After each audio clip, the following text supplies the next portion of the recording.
బ్రాహ్మణ సంఘం తరఫు కార్తీక వన సమారాధన ప్రమీలా చౌదరి గారి కొత్త ప్రభుత్వ గారి తోట కసింకోటలో నిర్వహించడం జరుగుతుంది.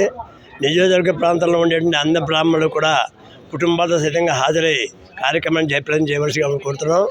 అలాగే ఉదయం బ్రేక్ఫాస్ట్ నుంచి లంచ్ అనేక రకమైనటువంటి వినోద కార్యక్రమాలు ఏర్పాటు చేయడం జరిగింది.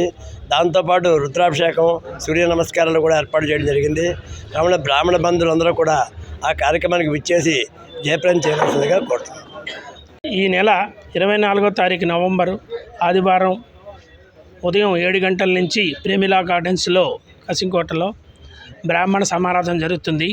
ఉదయం 7 గంటలకి మహాన్యాసపూర్వక రుద్రాభిషేకం, అనంతరం అల్పాహారం, తర్వాత వినోద క్రీడలు, ఆ తర్వాత భోజనాలు, తర్వాత వేద ఆశీర్వచనం అన్నీ కూడా చుట్టుపక్కల బ్రాహ్మణులందరూ కూడా రావాల్సిందిగా కోరుతున్నాం.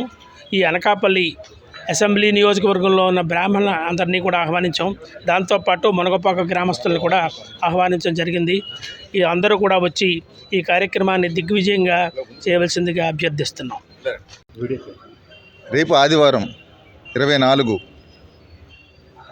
అనకాపల్లి బ్రాహ్మణ సేవా సంఘం తరపున అనకాపల్లి నియోజకవర్గంలో అసెంబ్లీ నియోజకవర్గంలో ఉన్న 1500 మంది కుటుంబ సభ్యులు అందరూ కూడా కార్తీక వన సమారాధనకు విచ్చేస్తున్నారు. మేము 6000 మంది ఇన్వైట్ చేశాము.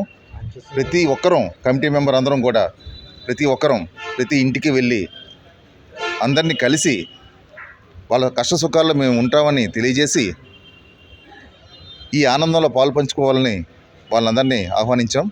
వాళ్ళందరూ మేము ఇంటింటికి వెళ్ళి పిలవడం ఎంతో పెళ్ళిని పిలిచినట్టు ఆనందాన్ని వ్యక్తపరిచారు.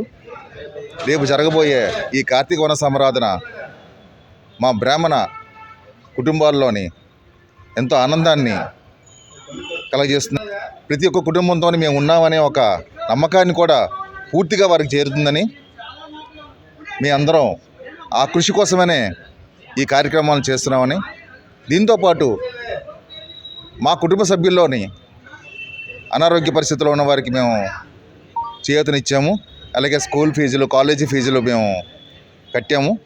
ముందు కూడా ఎన్నో సహాయ సహకారాలు చేస్తామని ఈ కమిటీ నుంచి వాళ్ళు ఏం ఆశిస్తున్నారో ఎటువంటి ఆశయానైనా మేము నెరవేర్చడానికి మీ అందరం నడుము కట్టామని ఈ పత్రికా ముందు అందరి ముందు మేము ఎంతో గర్వంగా తెలియజేస్తున్నాము. మీ అందరి సహాయ సహకారాలు కూడా మాకు కావాలని కోరుకుంటూ, ఎప్పుడు మా ఈ బ్రాహ్మణ కుటుంబాలందరికీ కూడా ఈ కమిటీ నుంచి పూర్తి సహాయ సహకారాలు ఉంటాయని మరొకసారి తెలియజేయడానికి ఎంతో గర్విస్తున్నాం. జై బ్రాహ్మణ్.